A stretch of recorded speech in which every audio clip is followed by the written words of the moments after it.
এবং প্যাসেজের ডান সাইডে খুবই সিম্পল ওয়েতে গাইডলাইন দেওয়া থাকে, চুজ দ্য লেটার, মানে choose the correct letter or the correct option, যেটাই থাকে। সো সেই জায়গাতে আমার 4 অপশনের এমসিকিউস গুলো থাকে। এই মাল্টিপল চয়েস কোয়েশ্চেনস গুলা আমরা এখানে প্যাসেজ থেকে সিকোয়েন্সিয়ালি এদের অ্যান্সার গুলা পাই, এবং সেই সিকোয়েন্সিয়াল অ্যান্সার থেকে আমরা জাস্ট চুজ করি যে কোনটা আমাদের কারেক্ট অ্যান্সার। যখন আমাদের বুঝতে একটু অসুবিধা হয় যে কোনটা কারেক্ট কোনটা ইনকারেক্ট, তখন আমরা চলে যাই এলিমিনেশন টেকনিকে, যে এটা হবে না গ্যারান্টিড, এটা হবে না গ্যারান্টিড, এটা হবে না গ্যারান্টিড, এরকম করে যেটা থাকবে।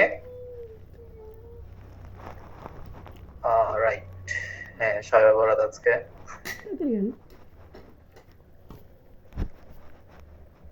হ্যাঁ কালকে বন্ধ, রাইট। আচ্ছা, তাহলে আই থিংক আমি চেষ্টা করব আপনাদের আজকে বেশি প্রেশার না দিতে বা বেশি ইলাবোরেট না করতে, ইলাবোরেট এজ ইন লাইক যতটুকু দরকার, বেশি জ্ঞান একটু কম দেবো আজকে। আমরা আজকে মোর প্র্যাকটিক্যাল ওয়েতে শিখবো, যাতে আপনারা পরবর্তীতে নামাজেরও বিষয় আছে, তো সেই জায়গায় আপনারা যদি একটু রিল্যাক্স মাইন্ডে নামাজ পড়তে পারেন যারা পড়বেন। সো আই ওয়াজ সেইং যে আমাদের সিকোয়েন্সিয়ালি এখানে অ্যান্সার গুলো থাকবে, সেগুলো দেখে আমরা এটাকে অ্যান্সার করব। সো এবার আমরা চলে যাই স্লাইডে।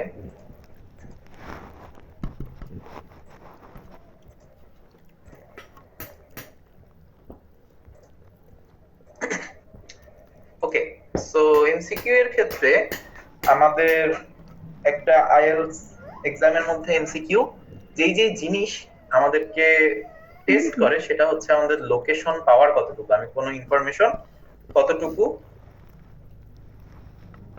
কতটা অ্যাকুরেটলি খুঁজে বের করতে পারি, কতটা এফিশিয়েন্টলি, কতটা টাইমের মধ্যে খুঁজে বের করতে পারি, এবং এটাই একটা স্কিল। এছাড়া যেটা থাকে যে বোঝার বিষয়টার মধ্যে 3টা পার্ট থাকে, সেটা হচ্ছে পৃথক করতে পারা, which means যে আপনি আপনার কাছে দুইটা অপশন বললো, সেই দুইটা অপশন দিয়ে আপনি ইন্টারচেঞ্জেবলি মানে এদেরকে টেস্ট করে দেখলেন, একবার এটা ট্রাই করে দেখলেন, একবার এটা ট্রাই করে দেখলেন, এবার বুঝলেন যে না দুইটা সেম না। সো দুইটার মাঝখানে ডিফারেন্স বোঝাটা তারা ডিমান্ড করে। দ্বিতীয় বিষয় হচ্ছে details, attention to details, which means আপনি কেয়ারফুলি কোনো কিছুর খুঁটিনাটি ধরতে পারেন কিনা সেটা তারা জানতে চায়। এবং লাস্টলি যে আপনাকে অনেক ইনফরমেশন দিয়ে দেওয়ার মাঝখানে আপনি কারেক্ট ইনফরমেশনটা খুঁজে বের করতে পারেন কিনা, যে অন্যান্য ইনফরমেশনের মাঝে আপনি হারায় যাচ্ছেন কিনা, অপ্রাসঙ্গিক কথায় আপনি হারায় যাচ্ছেন কিনা, সেটা তারা চেক করতে চায়। সো আমরা যে কাজটা করব সেটা হচ্ছে ফার্স্টে আমরা লোকেট কিভাবে করব সেটা আমরা একটু দেখে নিই। লাস্ট ক্লাস বা তার আগে আমার কয়েকজনের সাথে কথা হচ্ছিল, সেক্ষেত্রে কোয়েশ্চেনটা এরকম ছিল যে আমার খুঁজে পেতেই অনেক সমস্যা হয়। তো তারা এই স্ট্র্যাটেজিটা ফলো করতে পারেন। সেই স্ট্র্যাটেজিটা is not a magical solution, but আপনি যদি এই সলিউশনটা অ্যাপ্লাই করেন, এই ট্যাকটিক্সটা, এই মেথডোলজিটা, তাহলে আমি এক্সপেক্ট করি যে আপনি 1 সপ্তাহ এটাকে প্রপারলি যদি ট্রাই করতে পারেন, দেন আপনার মধ্যে মানে বিশাল বড় ট্রান্সফরমেশন আসবে। ওকে, সো আমাকে প্রথমে কি করতে হবে, ফ্ল্যাগ পোস্ট করতে হবে। ফ্ল্যাগ পোস্ট জটিল কোনো কিছু না। আমাদের মাল্টিপল চয়েস কোয়েশ্চেনের মধ্যে এরকম লোকেটর দেওয়া থাকে।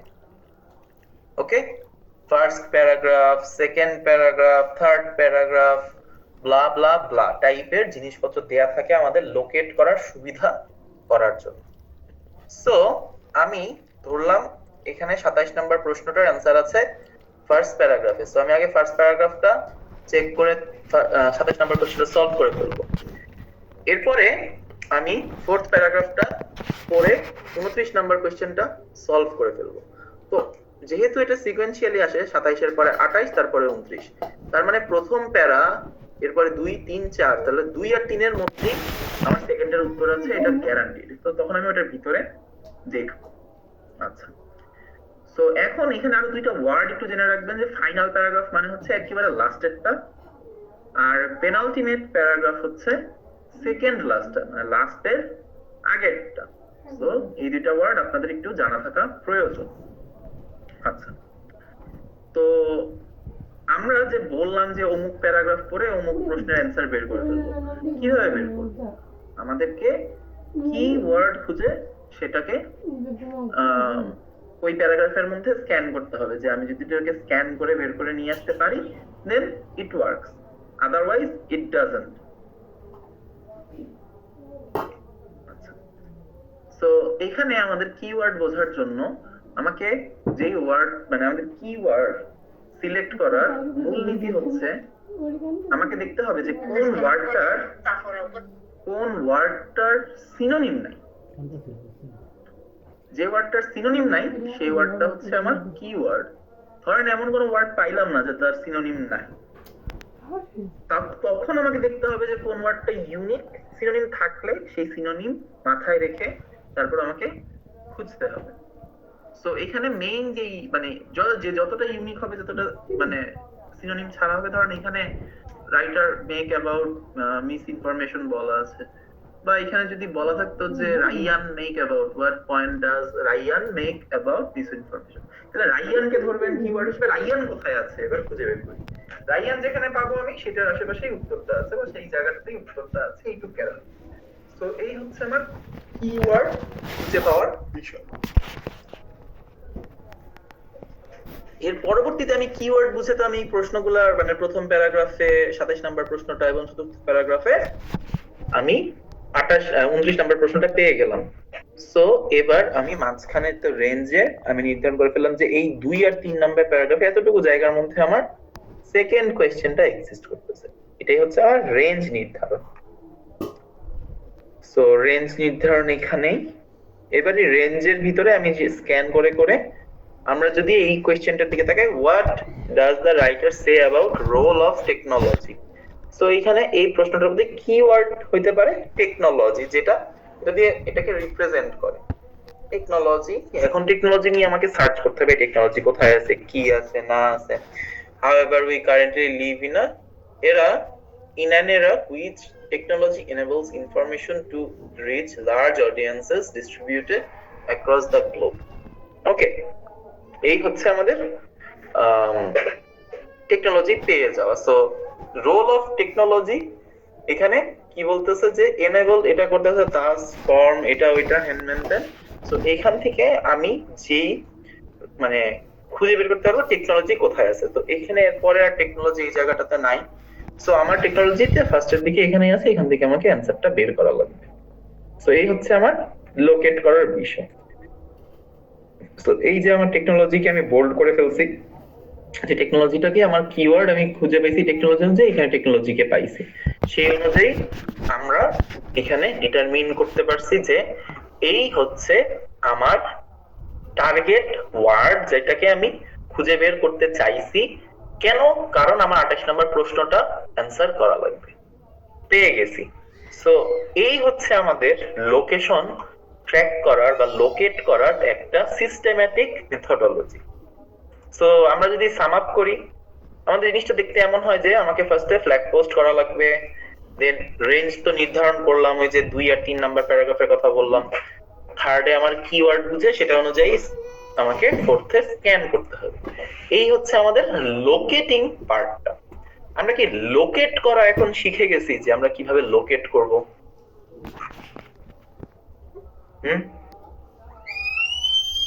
আচ্ছা, জাহিদ ভাইয়া, রয় ভাইয়া রেসপন্ডেড, নূর ভাইয়া। ওকে, ইট ওয়াজ প্রিটি বেসিক এবং ফান্ডামেন্টাল আই থিংক। হ্যাঁ, আমাদের ক্লাস পোস্টিংটা আসলে বুঝতে পারি না ভাই, আমি কথা শুনতে পাইনি, আরেকবার বলো। ক্লাস পোস্টিং রেঞ্জ নির্ধারণ বুঝতে পারেন নাই?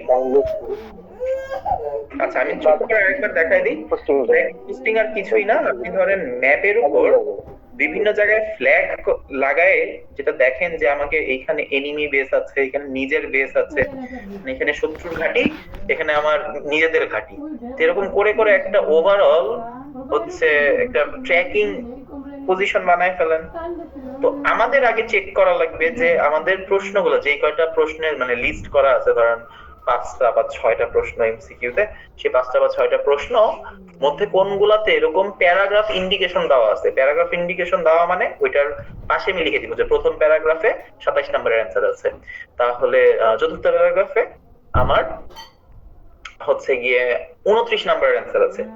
তো এই হচ্ছে আমার ফ্ল্যাগ পোস্টিং। তো এই ফ্ল্যাগ পোস্টিং এর পর আমাকে যেটা মাথায় রাখতে হবে সেটা হচ্ছে, যেহেতু প্রশ্নগুলো সিকোয়েন্সিয়ালি বা সিরিয়ালি আসে, সেহেতু আমার 28 নাম্বার, যেটা 27 এবং 29 এর মাঝখানে পড়েছে, সেই 28 নাম্বার প্রশ্নের উত্তরটা ডেফিনেটলি 2 অথবা 3 নাম্বার প্যারাগ্রাফেই হবে, যেহেতু আমি প্রথমটাকে ফ্ল্যাগ পোস্ট করে ফেলছি, চতুর্থটাকে ফ্ল্যাগ পোস্ট করে ফেলছি, এর মাঝখানে যতটুকু আছে এর মাঝখানে থাকবে। এই হচ্ছে আমার রেঞ্জ নির্ধারণ। আমি কি বোঝাতে পেরেছি? জি ভাই, বুঝতে পারছি, ধন্যবাদ। ওকে,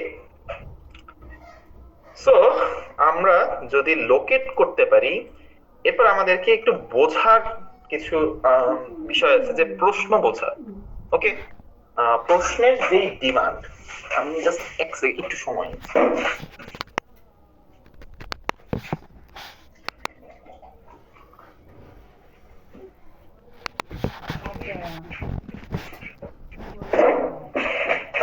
সরি।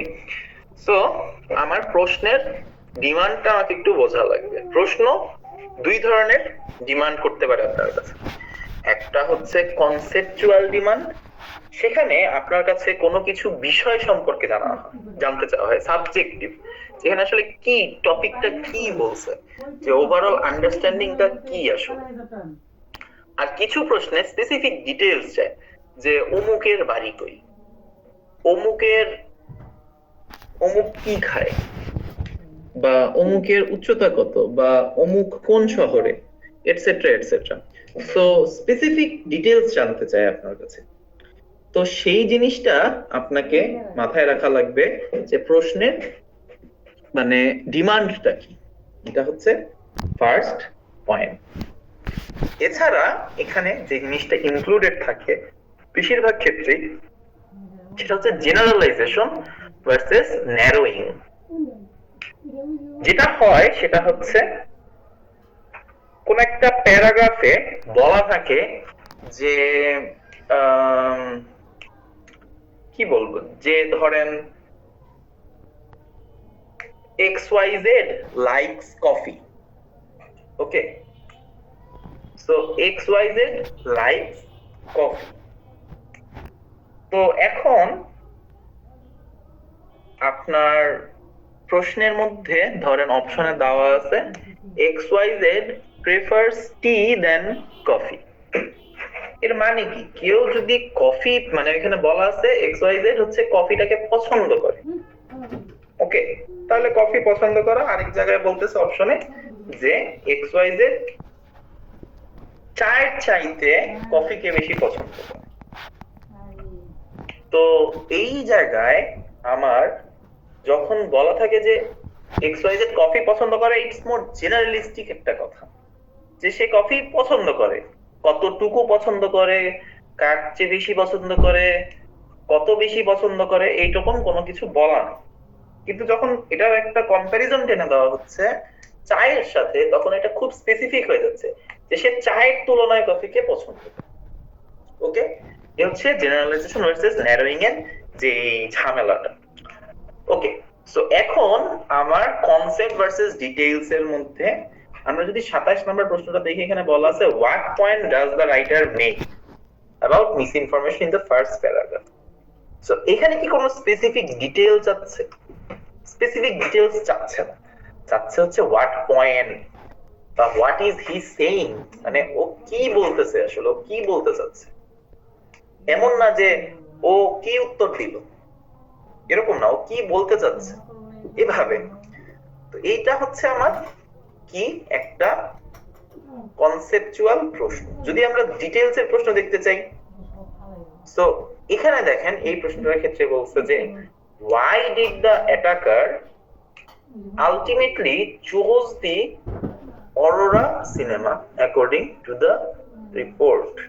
আচ্ছা, তো এখন এই জায়গার মধ্যে হোয়াই মানে কোন কারণে অ্যাটাকারটা অরোরা সিনেমাই চুজ করলো, স্পেসিফিক, খুব স্পেসিফিক, যে এখানে কেন জিজ্ঞেস করছে। ক্লিয়ার? তো কেন জিজ্ঞেস করার মাধ্যমে সে ডিটেইল জানতে চাচ্ছে যে এক্সাক্ট কোন কারণে আপনি এই কাজটা করবেন। এমন না যে হচ্ছে গিয়ে আপনার মানে অনেক কনসেপচুয়াল কোনো কিছু জিজ্ঞেস করতেছে যে এটা আক্রমণের পিছনে আপনার ফিলোসফিটা কি, এরকম কোনো কিছু জিজ্ঞেস করেনি, খুব স্পেসিফিক প্রশ্ন জিজ্ঞেস করছে। সো এই জায়গার মধ্যে কখন প্রশ্ন জিজ্ঞেস করতেছে স্পেসিফিক্যালি, কখন ডিটেইলস জিজ্ঞেস করতেছে, সেই ব্যাপারে আমাদেরকে কেয়ারফুল থাকতে হবে। কেন? কারণ সেই অনুযায়ী আমার উত্তর সিলেক্ট করতে হবে। আচ্ছা, তো এইটা হচ্ছে আমার আন্ডারস্ট্যান্ডিং এর ফার্স্ট স্টেপ।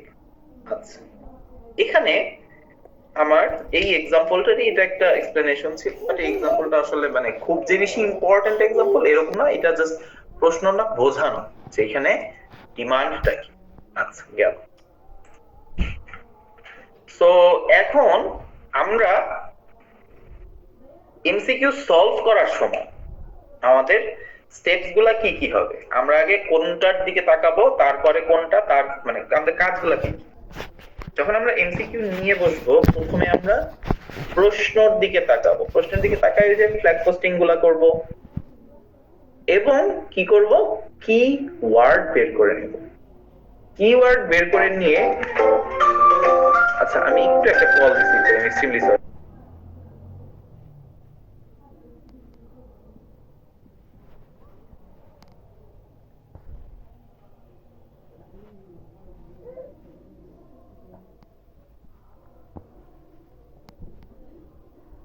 ওই আয়শা, আয়শা, ওই আয়শা,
আচ্ছা, আমি এক্সট্রিমলি সরি, আমার হচ্ছে গিয়ে মানে অফিসিয়াল একটা কল আসছিল, আমি এক্সট্রিমলি সরি, সবাইকে বসায় রাখলাম। আচ্ছা, let me get back to it quickly.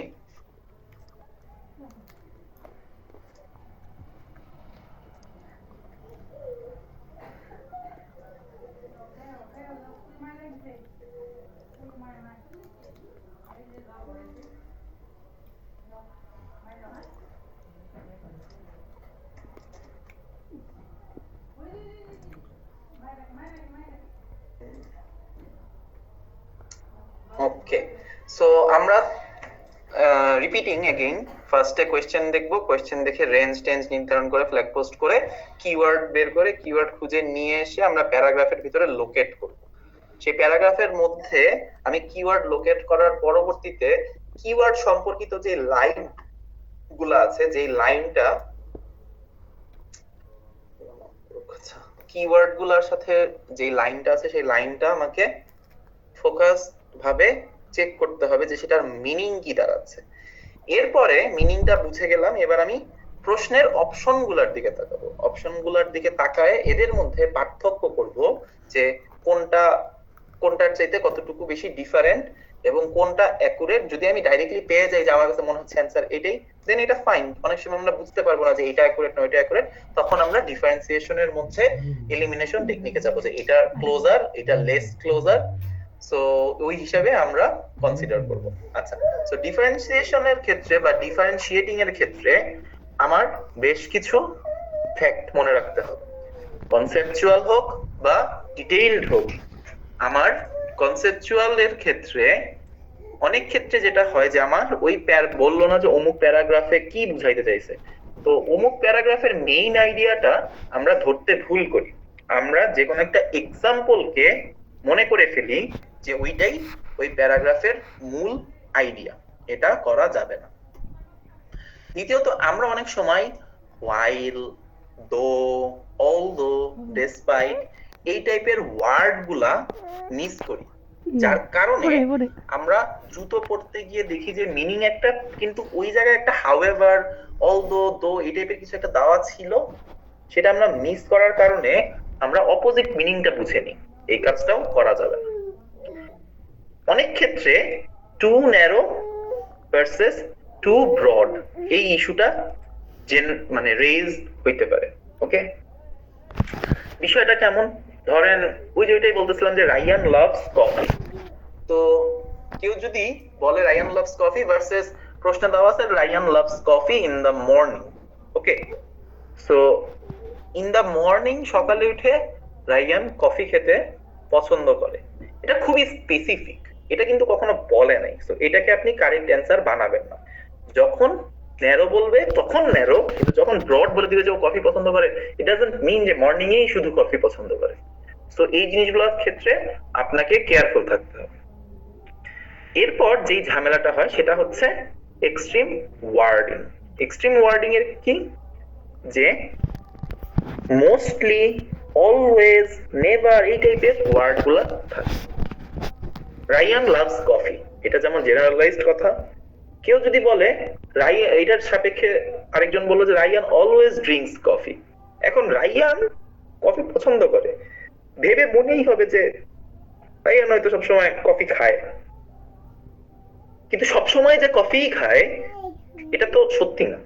তো যেহেতু এটা সত্যি না, আমাকে এক্সট্রিম ওয়ার্ডিং গুলা থেকে কেয়ারফুল থাকতে হবে। এবং এটা একটা থাম্ব রুল, যেখানে আপনাকে বোঝা লাগবে যে এক্সট্রিম ওয়ার্ডিং গুলা যেখানে যে অপশনে থাকবে, ইট ইজ মোস্ট লাইকলি যে সেই অপশনগুলো কখনোই উত্তর হবে না। কারণ অলওয়েজ, নেভার, এই টাইপের জিনিসগুলো দিয়ে খুবই খুবই খুবই এক্সট্রিম সিচুয়েশনে নিয়ে যাওয়া হয়, যে কখনোই করে না। আরে কখনোই করে না, এটা কি কেউ বলছে? সো এইটা আপনাকে একটু কেয়ারফুল থাকা লাগবে। এরপর যেটা থাকে যে সিনোনিমের ক্ষেত্রে সিনোনিম ডিস্টরশন, অনেক ক্ষেত্রে দুইটাকে আমরা সিনোনিম হিসেবে জানি। লাস্ট ক্লাসে আমরা সিগনিফিকেন্স আর ইম্পর্টেন্স নিয়ে কথা বলতেছিলাম, দুইটা যে আলাদা, এই জিনিসটা একটু বোঝা লাগবে। এরপরে ডিটেইলস এর ক্ষেত্রে এটা হচ্ছে কনসেপচুয়াল কোশ্চেনস গুলার ইস্যু। এবার ডিটেইলস ওয়ালা কোশ্চেন গুলার ইস্যু গুলা কি কি? যে আমার রং ডিটেইলস, ডাইরেক্টলি ভুল ডিটেইলস দেওয়া আছে, ওটা আমরা ক্যাচ করতে পারি না দেখে আমরা ভুলটা লিখে দিয়ে আসছি, হবে না। কোথাও যদি পার্শিয়াল ডিটেইল বলে তখন আবার সমস্যা। যেমন আমি এতক্ষণ বলতেছিলাম না Ryan likes coffee, Ryan likes coffee. এবার ধরেন প্যাসেজে বলা আছে Ryan likes coffee in the morning, এটা বলা আছে প্যাসেজেই। এবার অপশনে দেওয়া যে রায়ান লাইকস কফি, তাহলে এখানে কি পার্শিয়াল ডিটেইল হয়ে গেল না? যে রায়ান তো শুধু মর্নিং এই কফি পছন্দ করে, ও তো খুলছে বলছে খালি পছন্দ করে, ও যে পছন্দ করে না এমনও না। কিন্তু যেহেতু এটা পার্শিয়াল ডিটেইল, যেহেতু এটা পার্শিয়াল ডিটেইল,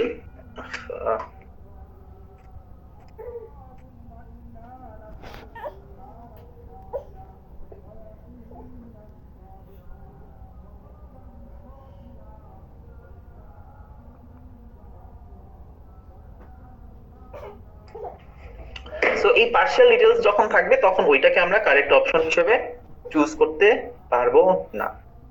আচ্ছা, এরপরে আছে non specific. So partial details আর নন স্পেসিফিক কাছাকাছি জিনিস। সো পার্শিয়াল ডিটেইলস যেখানে থাকবে, এর মানে হচ্ছে যে ওইটা যেই স্পেসিফিক কথাটা বলছে সেই স্পেসিফিসিটিটা সে স্যাটিসফাই করতে পারেনি। ওই যে সেম জিনিস যে Ryan likes coffee in the morning, so morning এ যে করে এই জিনিসটাকে সে রায়ান লাইকস কফি বলে খুব জেনারেলাইজড করে দিচ্ছে যে সবসময় পছন্দ করে। সো ওইটাই হচ্ছে আমার নন স্পেসিফিসিটি। এরপরে হচ্ছে কজ ইফেক্ট রিভার্সাল। ওকে, বিষয়টা এমন যে Ryan likes coffee because of its bitter taste. Okay, আরেকজন বলল Ryan likes bitter taste and that is why he likes coffee. So দুইটার মধ্যেই বিটার টেস্ট আছে, দুইটার মধ্যেই কফি আছে, কিন্তু একটার মধ্যে রায়ান কফি পছন্দ করার কারণে সে বিটার টেস্টটা পায়, আরেকটার মধ্যে বলছে রায়ান বিটার টেস্ট পছন্দ করার কারণে কফি খায়। সো এই দুইটা যে কজ আর ইফেক্ট, দুইটার ক্ষেত্রে শুনে অনেক সময় সেম মনে হয়, বাট এই জিনিসটা যাতে উল্টায় না যায় এই জিনিসটা সম্পর্কে আমাদের খেয়াল রাখতে হবে। আচ্ছা, এরপরে আছে ফলস কম্বিনেশন। ফলস কম্বিনেশনের ক্ষেত্রটাও সিমিলার, যে পার্শিয়াল ডিটেইলস যেমন থাকে এটার সাথে একটা অ্যাডিশনাল জিনিস দিয়ে দেয়, যে রায়ান লাইকস কফি এন্ড মোকাচিনো। ঠিক আছে, সো একটা ফলস এডিশন করে দিল। সো এই এডিশনটা করার মাধ্যমে ওই অপশনটা ইনভ্যালিড হয়ে যাবে, যে ওইখানে একটা এক্সট্রা পয়েন্ট চলে আসছে। এক্সট্রা পয়েন্ট থাকার কারণে ওটাকে আমরা অ্যানসার হিসেবে চুজ করব না। সো এই হচ্ছে আমাদের যে ইস্যুস গুলা, সেই ইস্যুস গুলা আমার অপশন গুলার জাজমেন্টের ক্ষেত্রে কাজে আসে। এই জিনিসটা আমাদেরকে মাথায় রাখতে হবে। সো এটা কিসের পার্ট ছিল? যে অপশনস দেখে আমরা যে ডিফারেন্সিয়েট করব সেই ডিফারেন্সিয়েটের মেকানিজম। জিনিসটা কি ক্লিয়ার সবার কাছে?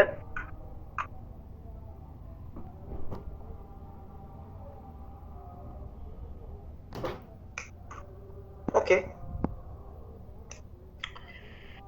দেন আচ্ছা, এখানে এই জিনিসটা আমরা লাস্ট ক্লাস এক্সপ্লেইন করছিলাম। আচ্ছা, কজ ইফেক্ট তো বোঝাই গেছে, কজ ইফেক্ট বোঝা গেছে। এবার হচ্ছে আমার যে ডিস্ট্রাকশন এর পয়েন্টস গুলা, ডিস্ট্রাকশনের পয়েন্টস গুলা সম্পর্কে আমাকে ক্লিয়ার থাকতে হবে। ডিস্ট্রাকশনের পয়েন্টস গুলো কি কি? প্রথম ডিস্ট্রাকশন, যে কোথাও যদি কোনো প্যারাগ্রাফ বা প্যাসেজের মেইন আইডিয়া জানতে চায়, সেটার ক্ষেত্রে বোঝা লাগবে ওই প্যারাগ্রাফে মধ্যে একটা প্রেক্ষাপট বর্ণনা করা থাকে, কোনো একটা উপসংহার টেনে দেওয়া থাকে, বা উপসংহার বা কোনো প্রভাব এগুলা টেনে দেওয়া থাকবে, ভার্সেস এদের একটা কোর আইডিয়া থাকে। ওকে, এখন আমার আমার প্রেক্ষাপটে আমি অনেক ব্যাখ্যা করতে পারি, অনেক কিছুর কারণ বোঝাইতে পারি, বাট আমার মেইন আইডিয়া একটাই থাকবে যে এখান থেকে আমরা কি ওই উপসংহারটা টানতে পারি। তো আমার ব্যাকগ্রাউন্ড বা প্রেক্ষাপট অনেক কিছুর উপর নির্ভর করে, বাট সেই কোর আইডিয়াটা আমার আলাদাভাবে প্রতীয়মান হয়। তো এখন এই জিনিসটা মানে কি? এই জিনিসটার মানে খুবই স্ট্রেট ফরওয়ার্ড। আমি যে আপনাকে যে একটু আগে যে ফ্ল্যাগ পোস্টিং এর একটা ছবি দেখলাম না, সেই ফ্ল্যাগ পোস্টিংটাকে যদি আমি আরেকটু এক্সপ্লেন করতাম এইভাবে যে এটা হচ্ছে একটা যুদ্ধের ছবি, যুদ্ধে যেরকম ওই কি বলে ও শত্রুর ঘাঁটি, নিজেদের মিত্রদের ঘাঁটি, এটা ওইটা করে সে হচ্ছে গিয়ে ম্যাপটাকে সাজায়, ম্যাপের উপর পতাকা লাগায়, এরকম ব্লা ব্লা ব্লা বলে পরে বললাম যে ফ্ল্যাগ পোস্টিং এভাবে করে। তো আমার মূল লক্ষ্য কি? যুদ্ধ বোঝানো, আপনাকে যুদ্ধ শিখানো, নাকি পতাকা লাগানো, পতাকার রং কি হবে সেটা লাগানো? না, আমার মূল পয়েন্ট হচ্ছে ফ্ল্যাগ পোস্টিংটা বোঝানো। সো ফ্ল্যাগ পোস্টিং ওয়ার্ডের অরিজিনেট করছে এখান থেকে। সো এই অরিজিন পয়েন্টটা আমার হচ্ছে ব্যাকগ্রাউন্ড বা এটার প্রেক্ষাপট হিসেবে আমরা বলতে পারি। সো এই হচ্ছে আমার ব্যাকগ্রাউন্ড, বাট আমার কোর আইডিয়া কি? কোর আইডিয়াটা হচ্ছে আমার ফ্ল্যাগ পোস্টিংটাকে বোঝানো, বা আমি অন্যান্য জায়গায় যেটা আমি জানতে চাই। ধরেন ঈশপের গল্প তো পড়ছেন না সবাই? ঈশপের গল্পের মধ্যে একটা লাস্টে একটা মোরাল থাকে না? তো ঈশপ একটা ঘটনা বলে, একটা গল্প বলে, ধরেন একটা লোভী শিয়াল নিয়ে গল্পটা বলবো, লোভী শিয়ালের পরিণতি খারাপ হয়। তো তার মেইন পয়েন্ট হচ্ছে লোভী শিয়ালের পরিণতি, নট যে ওই শিয়ালটা কোন স্ট্র্যাটেজিতে হচ্ছে বাসটা খাইলো। পরিণতিটা যে ওভারঅল একটা যে এরকম খারাপ কাজ করলে খারাপ ফল মিলে, এরকম টাইপের, এটা হচ্ছে আমার মেইন পয়েন্ট। ভার্সেস ব্যাকগ্রাউন্ড নানা রকম স্টোরি হইতে পারে, এক্সাম্পল হইতে পারে, ব্লা ব্লা ব্লা। আচ্ছা, ব্যাকগ্রাউন্ডের সাথে কানেক্টেড সেটা হচ্ছে ইররিলেভেন্ট সাইড নোট বা এক্সটেনশন, সাইড নোট, এক্সটেনশন বা এক্সাম্পল। ওকে, সো এক্সাম্পল এটা হচ্ছে ব্যাকগ্রাউন্ডের মতোই সেম জিনিস, বাট এটা শুরুর দিকে থাকে না, এটা একটু মাঝখানের দিকে থাকে। যে আমি একটা কথা বলতে বলতে অন্য একটা কথায় চলে গেলাম, আবার মেইন পয়েন্টে ব্যাক করলাম। এটা হচ্ছে আমার সাইড নোট। এই জিনিসটা সম্পর্কে আমাকে একটু বোঝা লাগবে। এরপরে আমার হচ্ছে, আচ্ছা এটাও আমি দেখাই দিই, এটা উপরে নিয়ে যাই। So example versus main argument. তো আমার মেইন আর্গুমেন্টটাই হচ্ছে আমার কোর আইডিয়া, আর এর সাপেক্ষে একে বোঝানোর জন্য অনেকগুলো এক্সাম্পল থাকতে পারে। তো আমাকে এক্সাম্পলের দিকে ফোকাস করলে হবে না, আমাকে মেইন আইডিয়াটা সম্পর্কে ফোকাস করতে হবে। ঈশপের গল্পের মতোই, যে শিয়ালটা হচ্ছে আমার এক্সাম্পল, মেইন আর্গুমেন্ট হচ্ছে খারাপ কাজ করলে খারাপ পরিণতি হয়। এখন এটা শিয়াল করুক, বাঘ করুক, ভাল্লুক করুক, মানুষ করুক, doesn't matter. So don't focus on the examples. গেল। এরপরে যা বলতেছে যে ওপিনিয়ন ভার্সেস ফ্যাক্ট। ওপিনিয়ন মানে হচ্ছে মতামত, ফ্যাক্ট মানে হচ্ছে, ফ্যাক্ট মানে কি ভুলে গেছি, ফ্যাক্ট লিটারাল, ফ্যাক্ট বাংলা কি?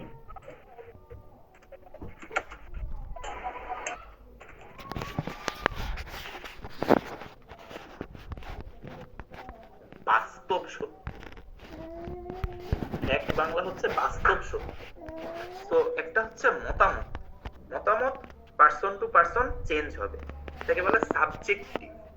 আর আরেকটা হচ্ছে ফ্যাক্ট, সেটা হচ্ছে অবজেক্টিভ, তার মানে ওটা পারসন টু পারসন চেঞ্জ হবে না। which means সাবজেক্টিভ ফ্যাক্ট হচ্ছে সূর্যোদয় দেখতে সুন্দর, বা সূর্যোদয় দেখতে বিশ্রী, বা সূর্যোদয় দেখতে বোরিং, বা সূর্যোদয় দেখতে ইন্টারেস্টিং। এগুলো হচ্ছে ওপিনিয়ন। কিন্তু সূর্যোদয় যে পূর্বে হবে এটা হচ্ছে ফ্যাক্ট। সূর্যোদয়ের সময় যে হলুদাভ আভা আসবে এটা হচ্ছে ফ্যাক্ট। তো এই হচ্ছে আমার ওপিনিয়ন ভার্সেস ফ্যাক্টের পার্থক্য। কখন কোনটা চাইছে ওপিনিয়ন, যে অমুকের ওপিনিয়নে এটা বোঝাইছে, অমুক তমুকের ওপিনিয়নে এটা বুঝাইছে, তখন আপনি ওপিনিয়নের দিকে যাবেন। যদি না বলে তখন আপনি ফ্যাক্টের দিকে যাবেন। গেল। এরপরে আপনি কোথায় ডিস্ট্রাক্ট হতে পারেন, যেখানে যে কন্ট্রাস্ট থাকবে, কন্ট্রাস্টের পয়েন্টগুলো, যে অলদো, while, however, এই টাইপের জিনিসগুলো দিয়ে যে রিভার্সাল গুলা করে, সেই রিভার্সাল গুলার ক্ষেত্রে আপনি কনফিউজ হতে পারেন। সেই রিভার্সাল গুলা কি হতে পারে? Although something, while some argue, critics suggest, blah blah blah, এগুলা দিয়ে তারা নিয়ে আসতে পারে। এছাড়া আপনাকে অনেক টেকনিক্যাল ডিটেইলস দিয়ে দিতে পারে। সেই ডিটেইলস গুলো দেখে আপনি ভাববেন যে এগুলো তো মনে ইম্পর্টেন্ট, বাট অ্যাকচুয়ালি এটা ইম্পর্টেন্ট। আপনার মেইন আর্গুমেন্ট জানতে চাইতেছে কি এটা।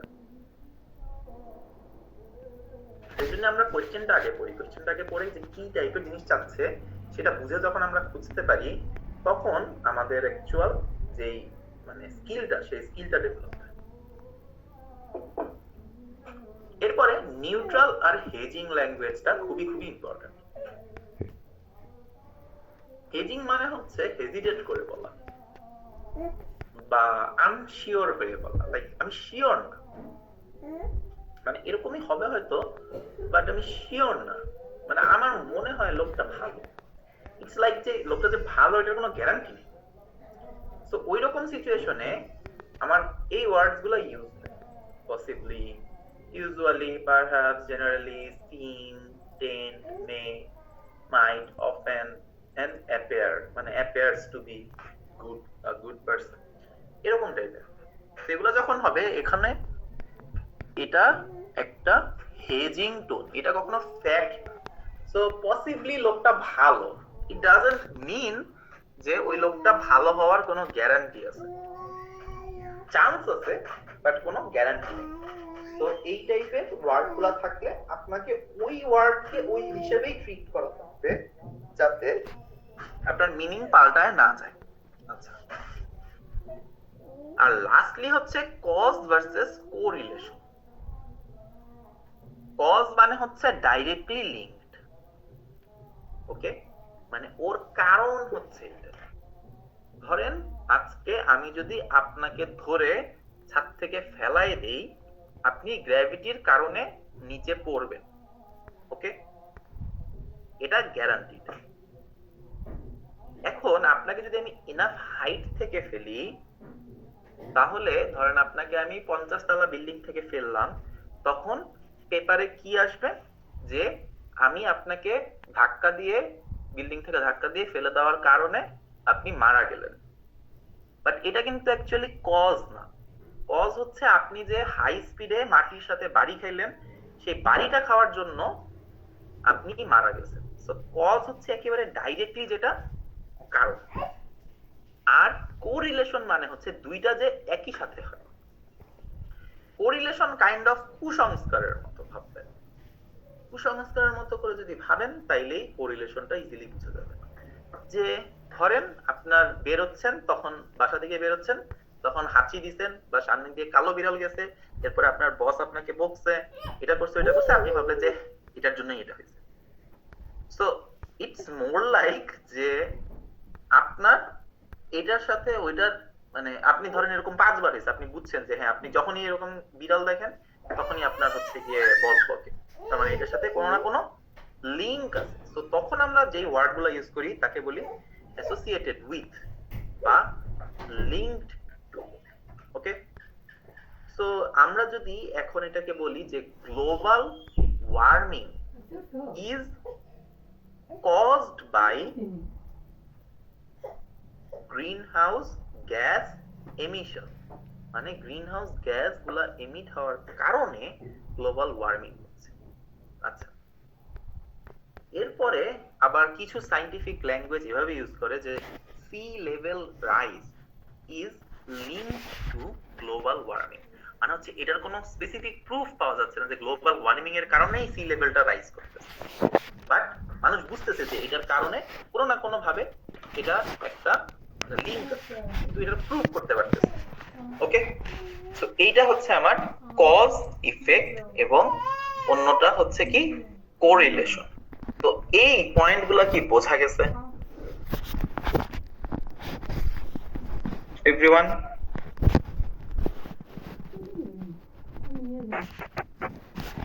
ভাইয়া আসসালামু আলাইকুম, আমি একটু কম বুঝছি লাস্টের দিকে। কোনটা কোনটা আপনি আমাকে একটু বলেন, আমি এটা আবার রিপিট করি।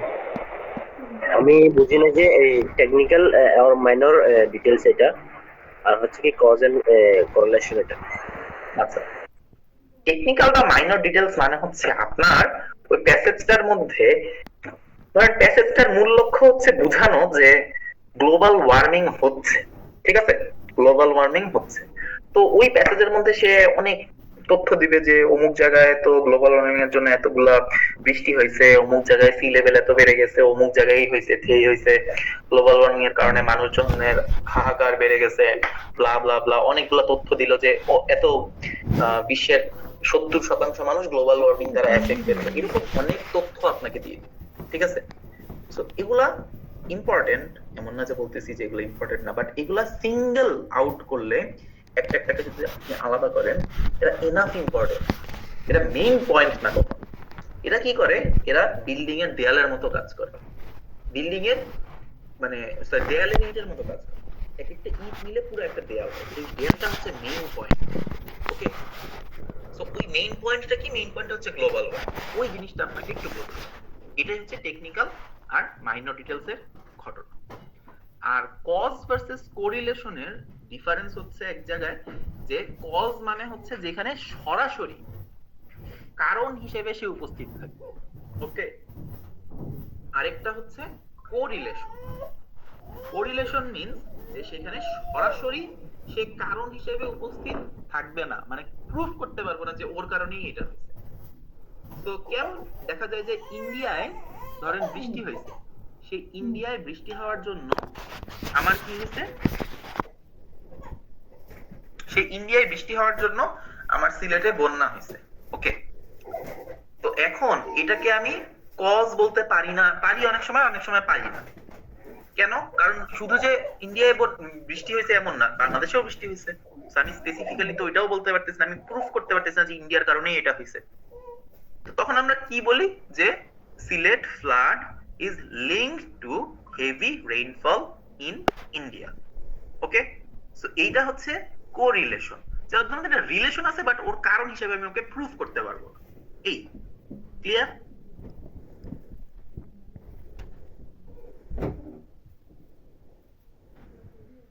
এটা নিয়ে কি আর কারো কোনো প্রশ্ন আছে?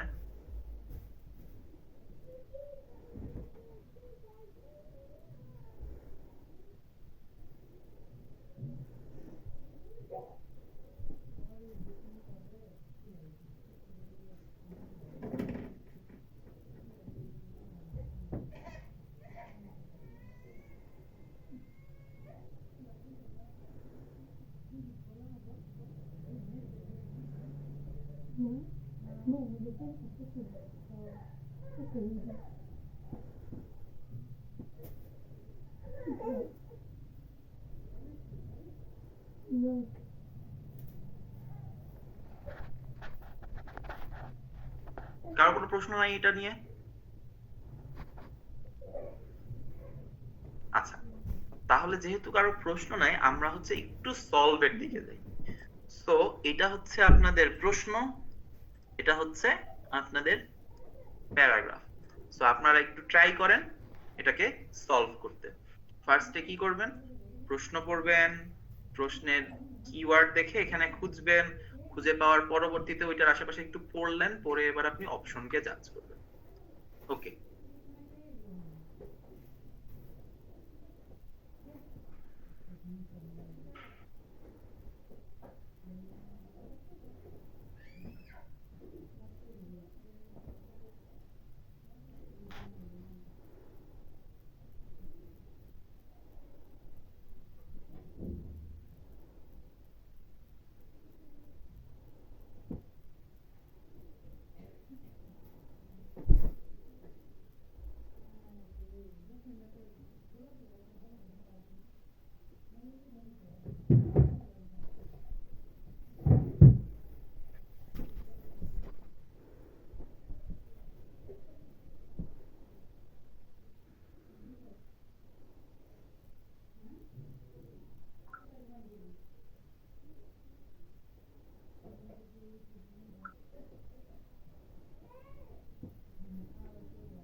আচ্ছা, নূর ভাইয়া বলছেন সি। ভাইয়া কি একটু এক্সপ্লেন করতে পারবেন সবার জন্য যে সি কেন বললেন?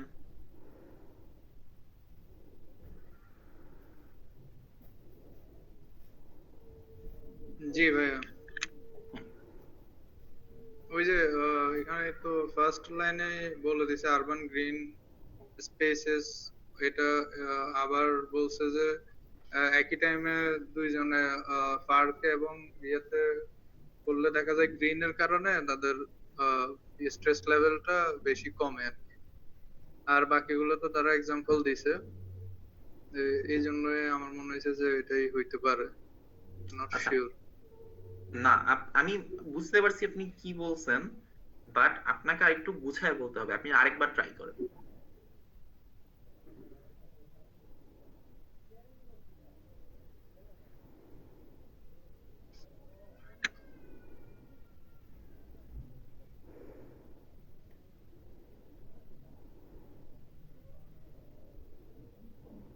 বলেন, ট্রাই করেন। মানে আপনার কথা ঠিক ঠিকঠাক আছে, বাট মানে হ্যাঁ, এখানে একটা ডিস্ট্রাক্টর আছে, এটা আমি খেয়াল করি না। রিসার্চাররা আবার এমফাসাইজ করছে, মানে জোর দিছে যে that was not simply the presence of tree.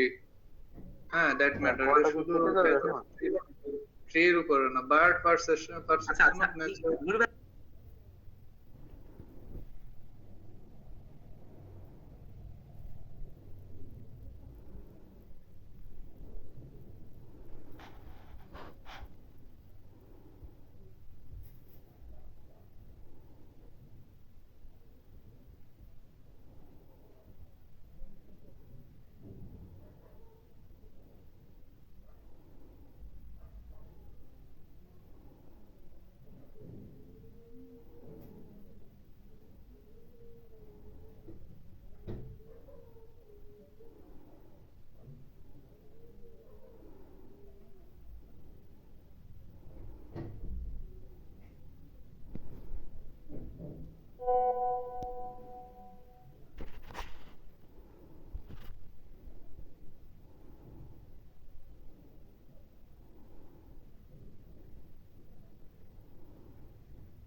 জি ভাইয়া, হ্যাঁ হ্যাঁ, এবার আরেকটু। পারসেপশন অফ নেচার ইমিশন, এটার কথা তো বলছি, কিন্তু ইমার্শন। ইমার্শন, তো এখানে presence of being immerse in nature, এটা তো তাহলে মিলে নাকি? এটাই। সো নূর ভাই অ্যাকচুয়ালি কারেক্টটা বলছেন যে interestingly the researcher emphasize that it was not simply the presence of trees that matter. মানে শুধু যে গাছপালা থাকলেই যে হয় তা না, বাট কি লাগে, but the perception of natural immersion, মানে প্রকৃতির মধ্যে যে মিশে যাওয়ার একটা পারসেপশন, সেইটা বেশি ইম্পর্টেন্ট। বার্ড সং শোনা, smelling plants, experiencing quiet, relative quiet, তুলনামূলক যে ঠান্ডা শান্ত এনভায়রনমেন্ট। সো এটার অ্যান্সার অ্যাকচুয়ালি কি সি। এই জিনিসটা কি সবাই বুঝতে পারছি?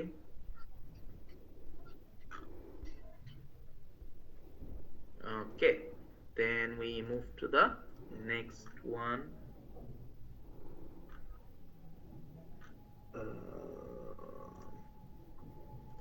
আচ্ছা, সো এটা হচ্ছে আপনাদের নেক্সট প্যারা।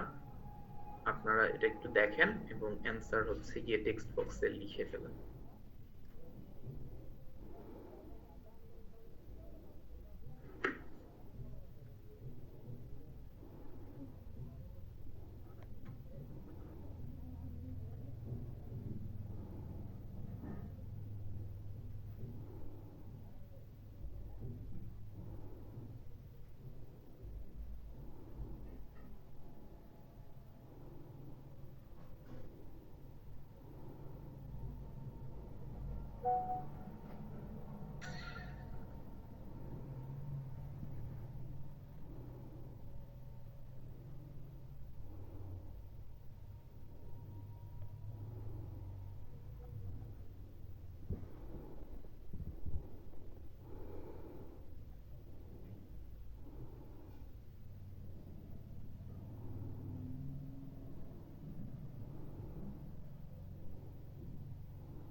আচ্ছা, আবরার ভাইয়া ডি বললেন।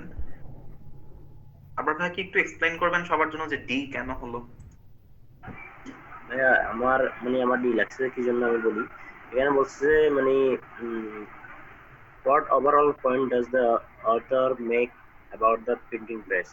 এখানে আমি মানে আমি আমি পরে যা বুঝলাম এখানে হচ্ছে কি প্রথমে একজন এমনি একটা বলছে, তারপর আবার আদার্সে আদার্স আরেকটা কি অপিনিয়ন দিছে।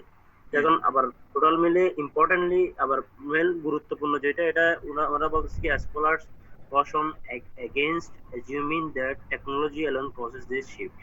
The point out করছে আবার এটা that existing social demand for reading materials or religious reform create করছে fertile issue ground for this pressure flourish. আমার লাগছে it was more effective than compulsory schooling and educating this message. আচ্ছা, আপনার আপনি যে প্যাসেজটা পড়ছেন সেটার এক্সপ্লেনেশন আপনার ঠিক ছিল, বাট সেক্ষেত্রে আপনার হচ্ছে গিয়ে যে কম্পালসরি স্কুলিং সম্পর্কে কি বলা আছে প্যাসেজে, এটা আমাকে একটু বলেন। কম্পালসরি স্কুলিং লিখে নেই, আমি মনে করছি social demand for reading materials, তো সি হবে ভাইয়া। আচ্ছা, কম্পালসরি মানে কি? গুরুত্ব সহকারে। না, কম্পালসরি মানে বাধ্যতামূলক, আর স্কুলিং মানে কি? পড়ানো, বাধ্যতামূলক ভাবে পড়ানো। কম্পালসরি স্কুলিং সম্পর্কে কিছু বলা আছে কি এখানে? বাধ্যতামূলক পড়ানো নেই ভাইয়া, তো এটা এমনিতেই বাদ। ওকে, জি। আচ্ছা, তাহলে আপনার কাছে কোনটা মনে হয়? আপনি কি সি বললেন? হ্যাঁ, সি হতে পারে, সি। আচ্ছা, সিটা কেন হইলো আরেকবার একটু বলেন না।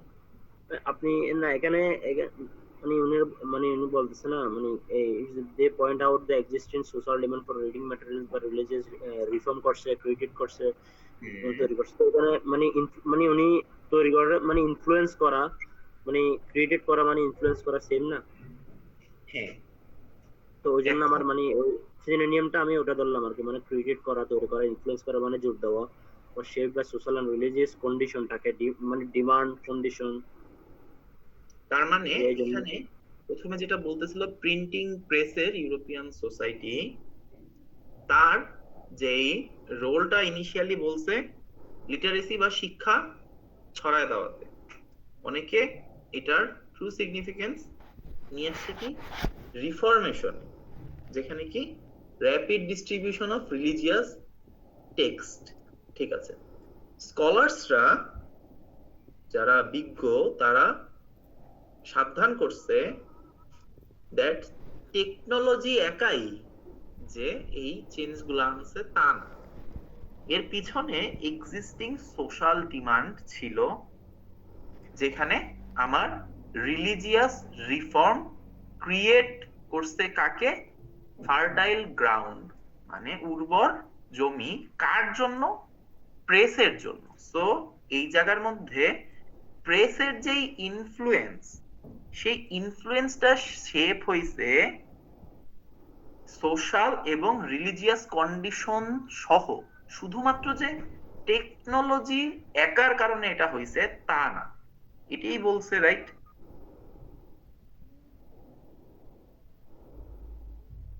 ওকে, সো এইটাই হচ্ছে আমাদের এখন এটার মেইন পয়েন্টটা। আমরা কি বুঝতে পারছি সবাই এটা?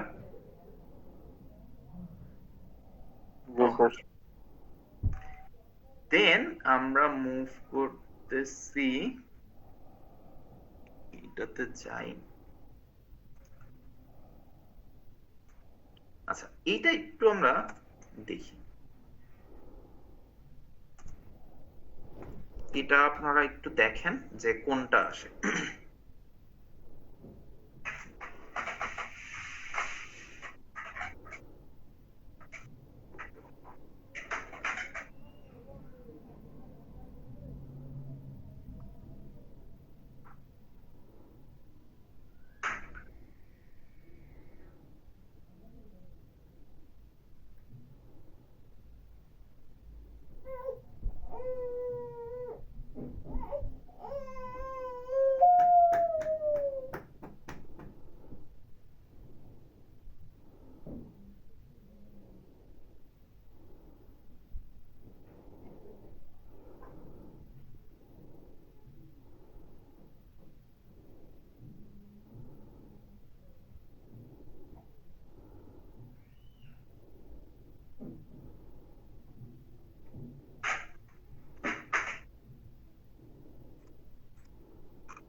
আচ্ছা, নূর ভাইয়া বি বলছেন, নূর ভাই একটু বলেন না এ না হয়ে বি কেন হইলো? জি ভাইয়া, বিয়ে হচ্ছে যে ওরা ফার্স্টে ইনফরমেশন দিয়েছে যে এটা ভিজিটর অ্যাটাক করে অনেক কিছু, কিন্তু লাস্টে এসে বলতেছে যে হিস্টোরিয়ানসরা আর্গু করে যে real significance lies in the way it's represented France industrial and engineering ambitions at the end of the 19th century. তাহলে এটা শুরু হয়েছে তো ধরেন 19th সেঞ্চুরির একটু আগে, এন্ডে যায় কথা আবার পাল্টে গেল না, তো সেক্ষেত্রে তো এইখানে প্রথমে যে জিনিসগুলা বলতেছে সেই জিনিসগুলা ছিল যে এর প্রেক্ষাপট বা ব্যাকগ্রাউন্ড হিসেবে বলতেছে, আইফেল টাওয়ারের ব্যাকগ্রাউন্ড পরিচয় করাচ্ছে। তো ব্যাকগ্রাউন্ড ভার্সেস মেইন আইডিয়া, এই হচ্ছে আমার মেইন আইডিয়া। আই থিংক এটা ক্লিয়ার। ওকে, এরপরে আমরা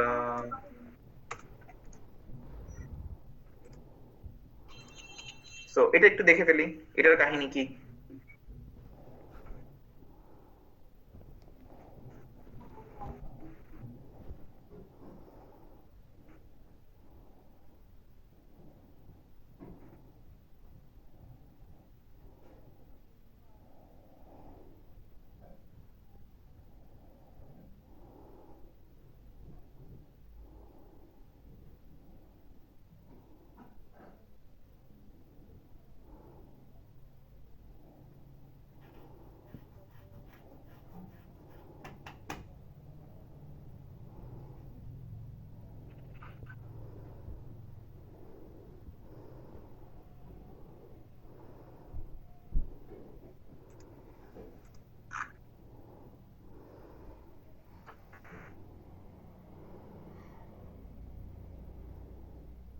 ভাইয়া এটা তো বি।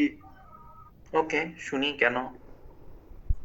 এই যে কফি কোন জায়গায় কনজিউমড হইতো ইথিওপিয়ানে, তারপরে বলছে যে ওই একই সময় ওভার দ্য টাইম এটা স্প্রেড করছে through out the middle east Europe. হ্যাঁ, এরপরে এটা নিয়ে একটা ইন্টেলেকচুয়াল ডিবেটস আছে, যদিও হিস্টোরিয়ান এটাকে বলছে colourful nutritious. Today are more focused on the evidence that moderate coffee consumption can improve alertness and possibly reduce the risk of certain disease. তো এই লাইনের কারণেই তো মানে এটা সার্টেন ডিজিজ তারা বলতেছে যে ইয়ে করতেছে, মানে মডারেট কনজাম্পশনের কারণে। সো আগেরটা কি ছিল আমার ব্যাকগ্রাউন্ড, এটাই এটাই দেখানোর বিষয় আর কি। আচ্ছা, মেইন পয়েন্ট গুলো আমরা ক্লিয়ার হইতে পারতেছি আই গেস। সো এবার আমরা এটা একটু দেখে ফেলি।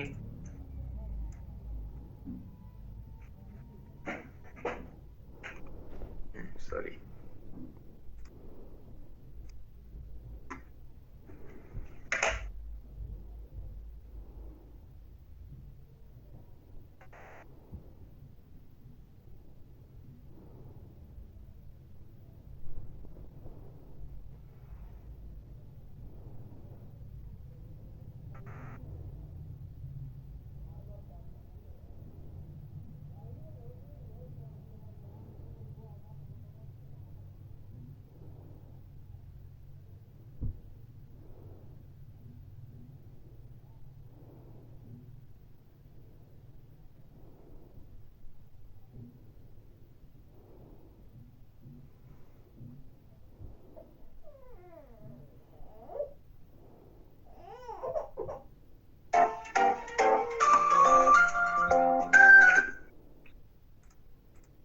এটাও তো বি মনে হচ্ছে।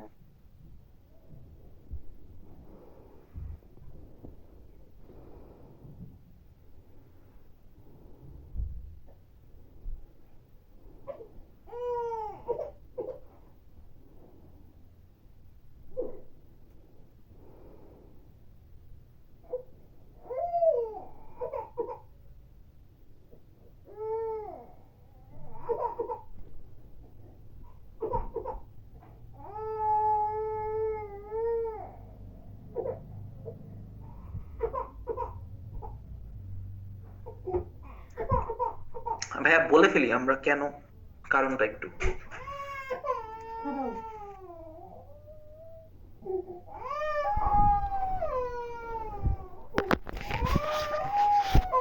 সুমন ভাই মেবি বলতে চাচ্ছিলেন।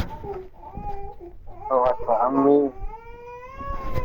বলছিলাম যে এখানে beyond the entertainment, scholar service is films reveal deeper culture. যে reveal এর পরে is anxiety as heroes often confront themes of surveillance, identity and global catastrophe.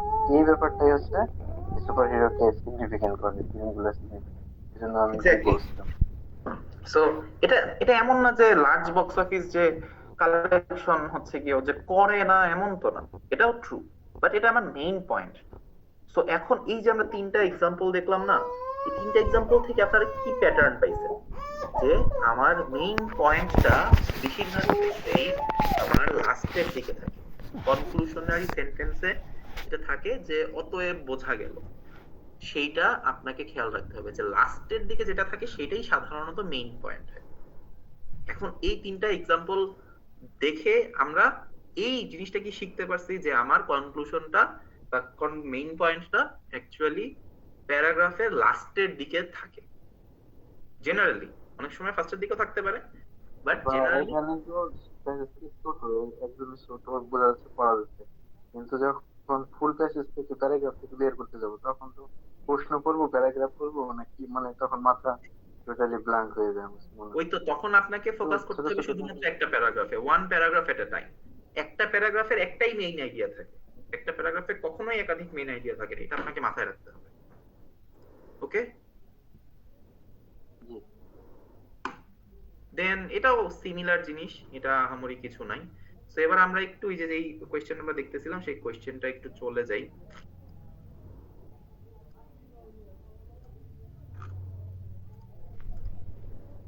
So আপনাদের কি এই যে এটা হচ্ছে কত নাম্বার, ক্যামব্রিজ 17 এর রিডিং টেস্ট 2। সো এই যে রিডিং টেস্ট 2 যেটা আছে, সেই রিডিং টেস্ট 2 এর মধ্যে আমাদের ফার্স্ট স্টেপ কি ছিল?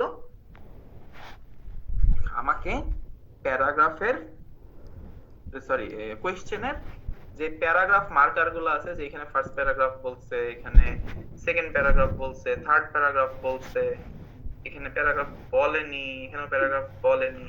সো আমার প্রথম তিনটার মধ্যে আমার তিনটা অ্যানসার থাকবে, এইটুকু আমি গ্যারান্টিড। ওকে, সো আমি প্রথমটার উত্তর প্রথম প্যারাগ্রাফের মধ্যেই আমাকে খুঁজে বের করতে হবে, এর বাইরে যাওয়া যাবে না, এটা আমাকে মাথায় রাখতে হবে। সো কি বলছে, the purpose of the first paragraph is, so পারপাসটা খুঁজি। Scientific discovery is popularly believed to result from sheer genius of intellectual stars as naturalist Charles Darwin and theoretical physicist Albert Einstein. Our view of such unique contribution to science often disregards the person's prior experience and the efforts of their lesser known predecessors. Conventional wisdom also places great weight on insight in promoting breakthrough scientific achievements, as if ideas spontaneously pop up into someone's head, fully formed and functional. তো সেই জায়গার মধ্যে এখন আমি অপশনগুলোকে একটু দেখে ফেলি, যে ডিফেন্ড পার্টিকুলার আইডিয়াস, কোন আইডিয়াকে কি এখানে ডিফেন্ড করছে? না। কম্পেয়ার সার্টেন বিলিভস, সো এইখানে যে কোনো কিছুকে কোনো কিছুর সাথে কম্পেয়ার করছে কিনা, কম্পেয়ারও করে নাই। ডিস প্রুফ মানে ভুল প্রমাণ করা, কাউকে কি ভুল প্রমাণ করছে এখানে? করে নাই। তা এখানে কি বলছে যে আউটলাইন এ কমন অ্যাজাম্পশন, এখানে তো একটা আইডিয়া মানে একটা যে অ্যাজাম্পশন, সেই অ্যাজাম্পশনটাকে আউটলাইন বা জাস্ট লিস্ট করতে বা এটার সম্পর্কে হালকা একটা ইন্ট্রোডাকশন দিছে, এটাই করছে না। তাহলে এটার অ্যানসার যে ডি, আমরা কি রিয়েলাইজ করতে পারতেছি এভরিওয়ান? সো এখানে যে একটা আইডিয়াকে জাস্ট আউটলাইন করা হয়েছে, সেটা কি আমরা ক্লিয়ার? জি ভাইয়া, শিয়ার জিনিয়াসটা কি জিনিস? শিয়ার জিনিয়াস মানে হচ্ছে মানে এক্সট্রিম জিনিয়াস, এক্সট্রিম জিনিয়াস। আচ্ছা, আর স্পন্টেনিয়াসলি লাস্টে যেটা দিল এর মানে হচ্ছে যে conventional wisdom also places great weight, মানে হচ্ছে যে প্রথাগত যেই বুদ্ধি বৃত্তির যে কথাগুলা বলে এগুলা কিসের উপর অনেক বেশি জোর দেয়, সেটা হচ্ছে ইনসাইট। ওকে, মানুষের ভিতর থেকে যে ইনসাইটটা আসে সেই ইনসাইটটাকে এমন ভাবেই তারা এটাকে এতই বেশি ফোকাস দেয় যেন মনে হয় যে মানুষের মাথায় আইডিয়া এমনি এমনিই চলে আসে, কেউ আর মানে এটাতে অন্য কেউ কারো আর কন্ট্রিবিউশন থাকে না, সে একাই এই কাজ করছে। বুঝতে পারছি আমরা? এখানে না কোনো কিছুকে ভুল প্রমাণ করা হয়েছে, না কোনো কিছুকে ডিফেন্ড করা হয়েছে, না কোনো কিছুকে তুলনা করা হয়েছে, জাস্ট আউটলাইন করা হয়েছে।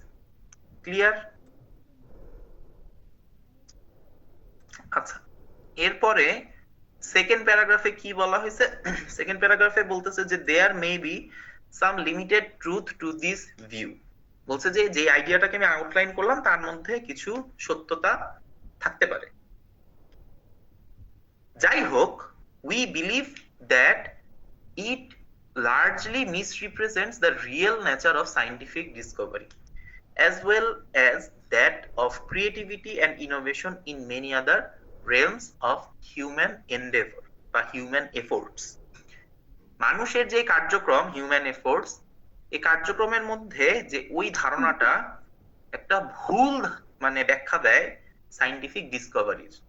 ওকে, সো এখানে কি করলো, বললো ডাইরেক্টলি এটাকে একটু মানে সমালোচনা করলো যে এইটা আসলে ঠিক না, মানে ভুল ভাল কথা বলে সে।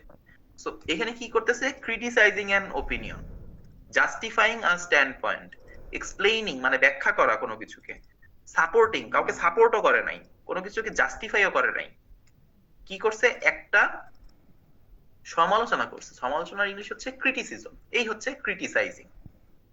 বোঝা গেছে?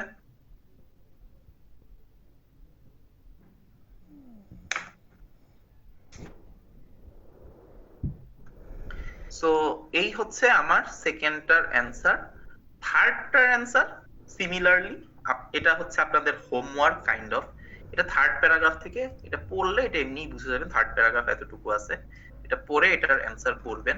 আমি হচ্ছে 30 নাম্বারটা থেকে দেখাই যে এবার 30 নাম্বারটার মধ্যে কোনো মানে প্যারাগ্রাফ মার্কার দেওয়া নেই, তো এখানে আমাকে কিওয়ার্ড খোঁজা লাগবে।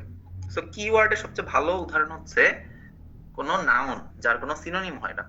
এখানে ডাইরেক্ট নাম দেওয়া আছে জন নিকলসন, জন নিকলসন দিয়ে সার্চ দিলেই আমার চলে আসবে। সো আমি এখানে সার্চ দিব, বাট আপনি তো পরীক্ষার হলে সার্চ দিতে পারবেন না, আপনাকে খুঁজতে হবে। সো আমরা হচ্ছে জন নিকলসন দিয়ে যদি সার্চ দেই, এই যে আমার জন নিকলসন চলে আসছে। কনসিডারিং ওয়ান আনহেরাল্ড সায়েন্টিস্ট জন নিকলসন। জন নিকলসন কি বলছে শুনি।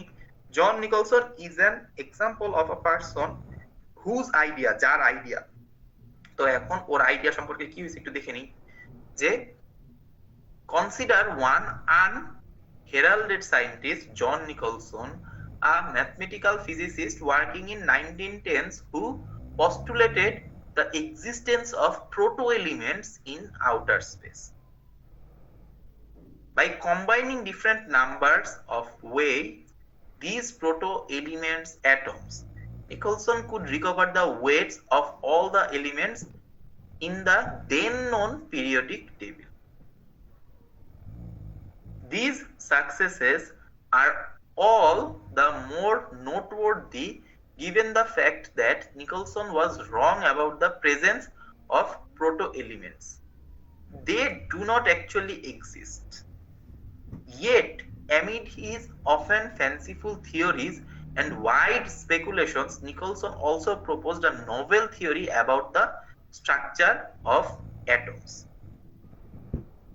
Niels Bohr, the Nobel Prize winning father of modern atomic theory, jumped off from this interesting idea to conceive his now famous model of atom.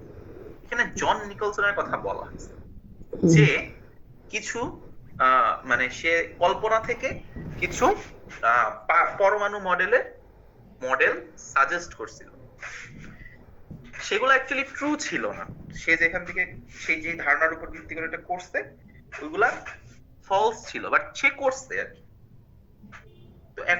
এই আইডিয়াটা থেকে যে actually Nils bore কাজের কাজ বের করে নিয়ে আসতে পারছে। তার মানে তার আইডিয়া সম্পর্কে কি বলা হয়েছে যে established his reputation as an influential scientist। এটা কি ট্রু? না, কারণ তার রেপুটেশন সম্পর্কে কিছু বলা হয়। was only fully understood at a later point in history। আসলে কি যে সে মরার পর সে ক্রেডিট পাইছে এরকম কোনো কিছু বলা আছে? না। laid the foundation for someone else's breakthrough। এটা ট্রু। নিলস বোরের ব্রেকথ্রু ওর কাজের কারণে ইমপ্রুভড হয়েছে। সো এটার অ্যান্সার হচ্ছে সি। আমরা পেয়ে গেছি। এখন ডি কেন না বলি? যে initially met with scepticism from the scientific community. Scientific community সম্পর্কে কিছু বলাই নেই, স্কেপটিজম বা ডাউট এই টাইপের কোনো ওয়ার্ডই নেই। সো এটার অ্যান্সার যে সি হয়েছে, জিনিসটা কি আপনারা সবাই রাজি? জি sir. Okay. and then similarly যে what is this key point of interest about the AC/DC startup placement। so এখানেও আমার কিওয়ার্ড পেয়ে গেছি AC/DC। এটা দিয়ে আমি যদি সার্চ করি ডেফিনেটলি ইজিলি আমরা এটা পেয়ে যাব। সো এখানেই বলা আছে যে the support for evolutionary view of behavioral innovation comes from many domains blah blah blah। So এখানে কি বলছে, what key point of interest about the AC/DC startup placement। so AC/DC এর কি বলছে, the so called AC/DC startup placement in which rider's foot in his left startup is placed as much as 25 centimeters lower than the right is believed to confer important speed advantage when turning on an oval or on oval tracks। So ঘোড়ার যেই স্টারআপটা থাকে সেই স্টারআপের একটা pedal kind of নিচে দেওয়া। তো এখন এখানে যে পয়েন্ট অফ ইন্টারেস্ট সম্পর্কে বলা হচ্ছে। তো পয়েন্ট অফ ইন্টারেস্ট এখানে কোনো আমরা ইন্টারেস্ট পাইনি। it was developed by a relatively unknown jockey named blah blah blah। had Westrope conducted methodological investigation or examined extensive film records in a sure plan to outrun his rivals। had he foreseen the speed advantage that would be conferred riding AC/DC? no। সে মানে ওয়েস্ট্রোপ কি actually মেথোডোলজিক্যালি এগুলাকে check করছিল কোনটা ভালো কাজ করে কোনটা খারাপ কাজ করে, 3-4টা মডেল বানাইছে, টেস্ট করছে? না, এমন কি করছে? করেনি। সে কি করছে? সে একটা লেগ ইনজুরি সাফার করছে, যেটা কি করছে যে which left him unable to fully bend his left knee। মানে তার বাম হাঁটু সে নাড়াইতেই পারে না, বাঁকা করতে পারে না।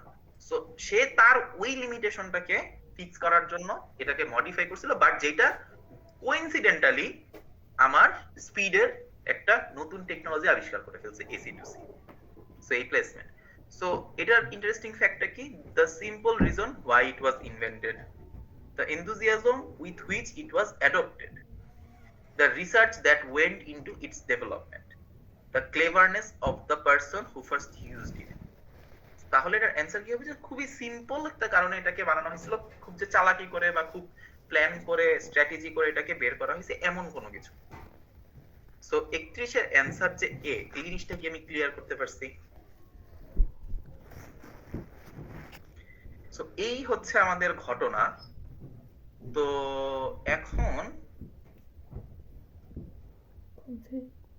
আমাদের মোটামুটি আমাদের এমসিকিউ নিয়ে কি আপনাদের আইডিয়া ক্লিয়ার হয়েছে? আপনার এমসিকিউ ইজ কম্পারেটিভলি ইজি অন্যান্য গুলার চাইতে, এবং আমি আশা করি যে আপনারা এমসিকিউ থেকে একটু বেটার পারবেন। এখন এমসিকিউ এর মধ্যে যে পার্ট 3 রিডিং টেস্টের পার্ট 3 থেকে যে কোশ্চেনগুলো আছে এগুলো একটু কঠিন আসে, এগুলো মোর কনসেপচুয়াল কোশ্চেন হয়। সো এগুলো সম্পর্কে আপনারা একটু সাবধান থাকবেন।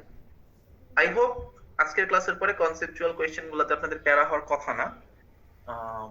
সো এটাই আমার বলার ছিল। আপনাদের কি কোনো প্রশ্ন আছে?